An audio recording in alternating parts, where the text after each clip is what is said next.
ओम नमः शिवाय। श्री साई सच्चरित्र अध्याय 7। इस अध्याय में हम अद्भुत अवतार श्री साई बाबा की प्रकृति, उनकी योगिक क्रियाएं, उनकी सर्वव्यापकता, कुष्ठ रोगी की सेवा, खापड़े के पुत्र के प्लेग, पंढरपुर गमन, अद्भुत अवतार का अध्ययन करेंगे।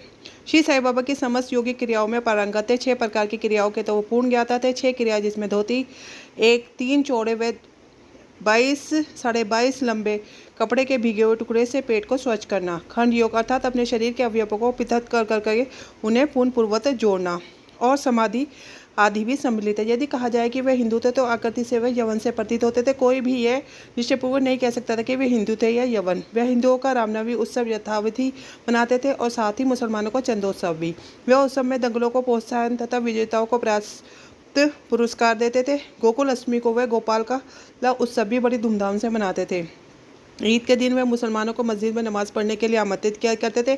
एक समय मुहर्रम के अवसर पर मुसलमानों ने मस्जिद में ताज़िया बनाने तथा कुछ दिन वहां रखकर फिर जुलूस बनाकर वहां से निकलने का कार्यक्रम रचा। श्री साई बाबा ने केवल 4 दिन ताजियों को वहां रखने के दिया और बिना किसी राग देश के 5वें दिन वहां से हटवा दिया। यदि कहे तो वे यवन थे कि उनके काम हिंदू की रीत के अनुसार छिदे हुए थे, और यदि कहे कि वह हिंदू थे तो सुंदर कराने के पक्ष में थे। नाना साहब चंदोरकर, जिन्होंने उनको बहुत समीप से देखा था, उन्होंने बताया कि उनकी सुन्नत नहीं हुई थी। साई लीला पत्रिका श्री वी वहीदेव द्वारा लिखित शीर्षक बाबा यवन के हिंदू पृष्ठ 562 देखो। यदि कोई उन्हें हिंदू घोषित करे तो वह सदा मस्जिद में निवास करते थे, और यदि यवन कहे तो वह सदा वहाँ धुनी प्रज्वलित रखते थे तथा अन्य कर्म जो कि इस्लाम धर्म के विरुद्ध है, जैसे चक्की पीसना, शंख तथा घंटानाद, होम आदि कार्य करना, अन्नदान और अघ्र द्वारा पूजन आदि सदैव वहाँ चलते रहते थे। यदि कोई कहे कि वह यवन थे तो कुलीन ब्राह्मण और अग्निहोत्री भी अपने नियमों का उल्लंघन कर सदा उनको साष्टांग नमस्कार किया करते थे। जो उनके स्वदेश का पता न लगाए थे, उन्हें अपना प्रश्न ही विस्मित हो गया और वह उनके दर्शनमार्ग से मोहित हो गया। अस्तु इसका निर्णय कोई न कर सका यथार्थ में साई बाबा हिंदू थे या यवन। इससे आश्चर्य ही क्या है जो अहम या इंद्रियजन्य सुखों को तिलांजलि देकर ईश्वर की शरण में आ जाता है तथा जब उसे ईश्वर के साथ अभिन्नता प्राप्त हो जाती है, जब कोई जाति पाति नहीं रह जाती। इस कोटि में श्री साई बाबा थे। जातियों और प्राणियों में किंचित मात भी भेदभाव नहीं रखते थे। फकीरों के साथ वे अमीश और मछली का सेवन भी कर लेते थे। कुत्ते भी उनके भोजन पात में मुंह डालकर संतपूर्वक खाते थे, परंतु उन्हें कभी भी कोई किसी से आपत्ति नहीं की। ऐसा अपूर्व और अद्भुत श्री साई बाबा का अवतार था। गत जन्मों के शुभ संस्कारों के परिणामस्वरूप मुझे भी उनके श्री चरणों के समीप बैठने और उनका सत्संग लाभ उठाने का सौभाग्य प्राप्त हुआ। मुझे जिस आनंद व सुख का अनुभव हुआ उसका वर्णन मैं किस प्रकार कर सकता हूँ। यथार्थ में बाबा अखंड सच्चिदानंद थे, जिनकी महानता और द्वितीय का बखान कौन कर सकता है। जिसने उनके श्री रण कमलों की शरण ली, उसे साक्षात्कार की प्राप्ति हुई। अनेक सन्यासी, साधक और अन्य मुमुक्ष जन भी श्री साई बाबा के पास आया करते थे। बाबा भी सदैव उनके साथ चलते फिरते, उठते बैठते, उनसे वार्तालाप कर उनका चित्तरंजन किया करते थे। अल्लाह मालिक सदैव उनके होठों पर था। वह कभी भी विवाद और मतभेद में नहीं पड़ते थे और सदा शांत और स्थिर रहते थे, परंतु कभी कभी वह क्रोधित भी हो जाया करते थे। वह सदैव ही वेदांत की शिक्षा दिया करते थे।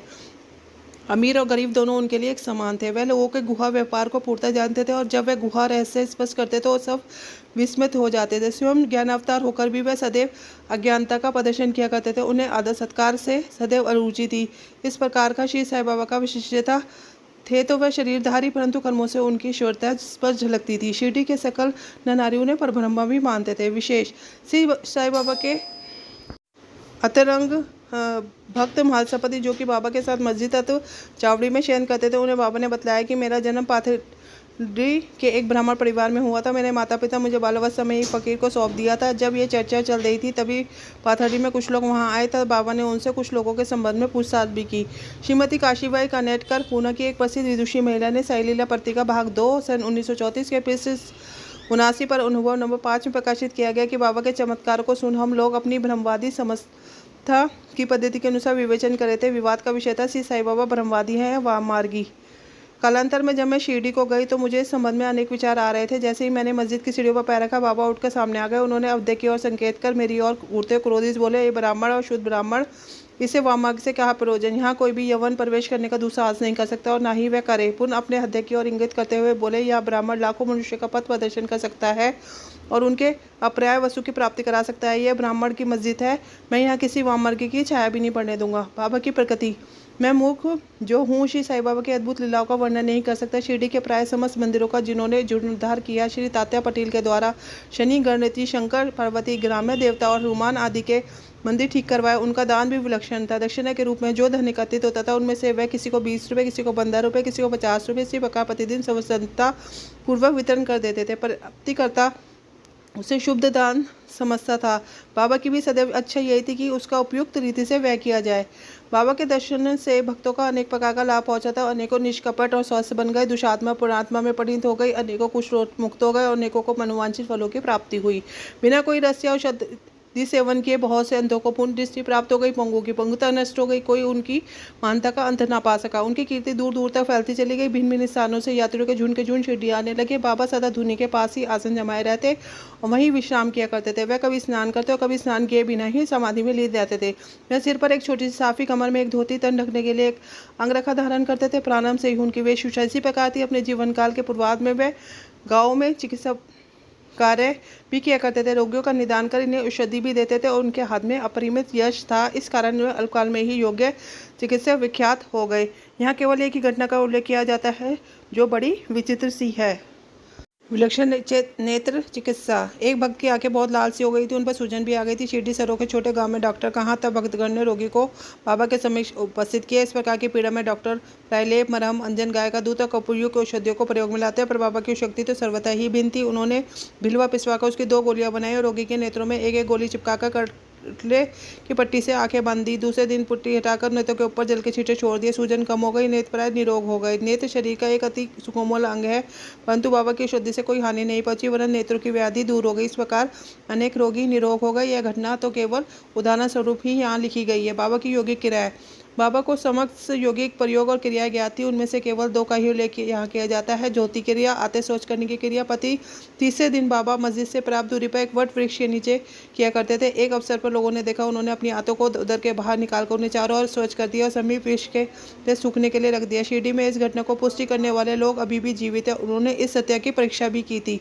साधारण धोती क्रिया एक 3 चौड़े व 22.5 फुट लंबे गीले कपड़े के टुकड़े से की जाती है। इस कपड़े को मुंह के द्वारा उदर में लिया जाता है तथा इसे लगभग आधे घंटे तक रखे जाते हैं ताकि उसका पूरा प्रभाव हो जाए। तत्पश्चात उसे बाहर निकाल लेते हैं। पर बाबा की तो ये धोती क्रिया सर्वथा विचित्र ही असाधारण थी। खंड योग। एक समय बाबा ने अपने शरीर के अवयव पिता कर मस्जिद के भिन्न भिन्न स्थानों में बिखेर दिया। अकस्मात उसी दिन एक महाशय मस्जिद में पधारे और अंगों को इस प्रकार यहाँ वहाँ बिखरा देकर बहुत ही भयभीत हो गए। पहले उनकी इच्छा हुई कि लौटकर ग्राम अधिकारी के पास यह सूचना दे भिजवा देनी चाहिए कि बाबा का खून करके उसके टुकड़े टुकड़े कर दिए गए, परंतु सूचना देने वाले ही पकड़ा जाता है, ये सोचकर वे मौन रहे। दूसरे दिन वे जब मस्जिद में गए तो बाबा को पूर्वत हष्टपुष्ट और स्वस्थ देखकर उन्हें बड़ा विस्मय होने लगा कि पिछले दिन जो दृश्य देखा था वह कहीं सपन तो नहीं था। बाबा बाल्यकाल से योगिक क्रियाएं किया करते थे और उन्हें जो अवस्था प्राप्त हो चुकी थी उसका सत्य किसी को ज्ञान नहीं था।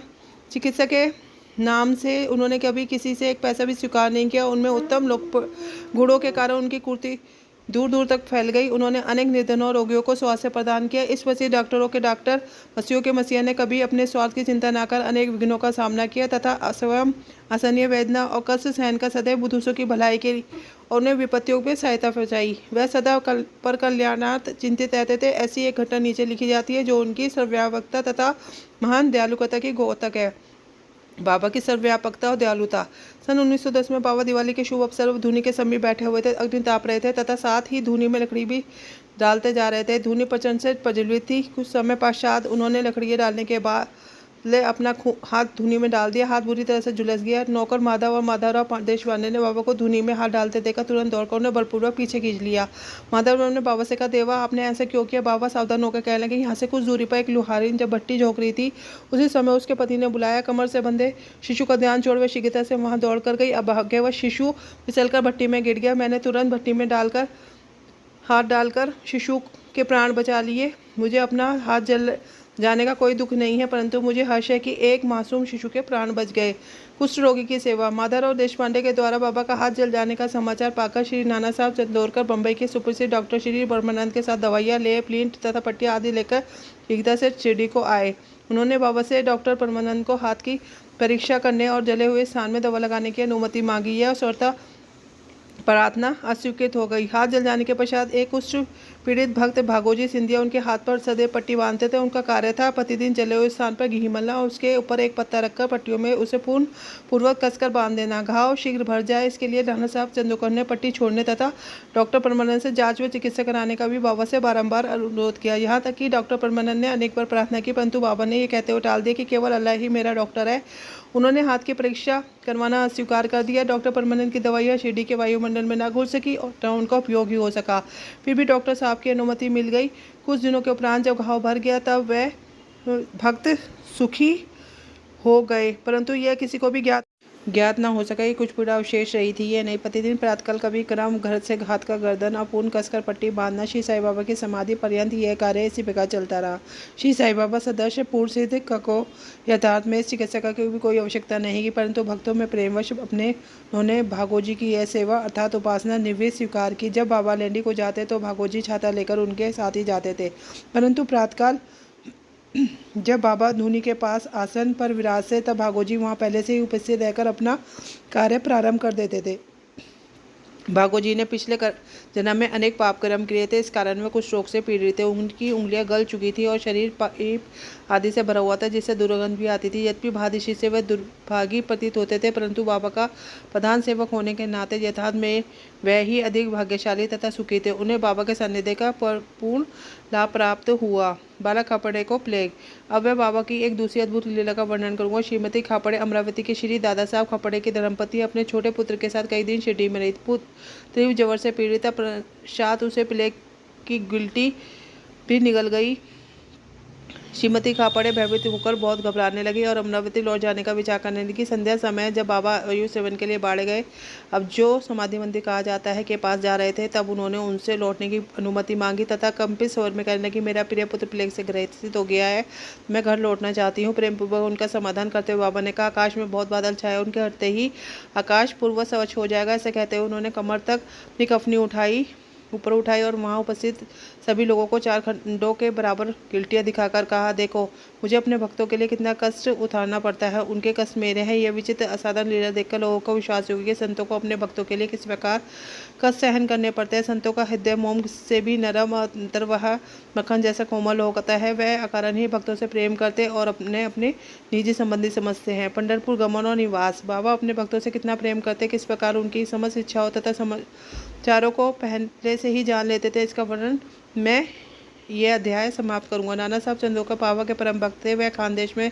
नंदपुर के मामलतदार थे। उनका पंढरपुर को स्थानांतरण हो गया। श्री साईं बाबा की भक्ति उन्हें सफल हो गई, क्योंकि उन्हें पंढरपुर जो भूविकुंठ पृथ्वी का स्वर्ग सदस्य ही साझा जाता है, उसमें रहने का अवसर प्राप्त हो गया। नाना साहब के शीघ्र ही कार्यभार संभालना था, इसलिए वह किसी के पूर्व पत्र या सूचना दिए बिना शीघ्रता से शिरडी को रवाना हो गए। वे अपने पंढरपुर में अचानक ही पहुंचकर ने विठोबा बाबा को नमस्कार कर फिर आगे प्रस्थान करना चाहते थे। नाना साहब के आगमन की किसी को सूचना न थी, परंतु बाबा से क्या छिपाता, वह तो सर्वज्ञ थे। जैसे ही नाना साहब नीमगांव पहुंचे, जो शिरडी के कुछ ही दूरी पर है, बाबा पास बैठे हुए महासपति आपा शिंदे काशीराम से वार्तालाप कर रहे थे। उसी समय मस्जिद में सतवता छा गई और बाबा ने अचानक ही कहा, चारों मिलकर भजन कहे, पंढरपुर के द्वार खुले हैं। यह भजन प्रेमपूर्वक गावे। पंढरपुर जाय छे तीछे मंजिला राय छे, तीछे मंजिला राय छे, घर में माईचा राय। सब मिलकर गाने लगे, भावार्थ मुझे पंढरपुर जाकर वहीं रहना है, क्योंकि वह मेरे स्वामी ईश्वर का घर है।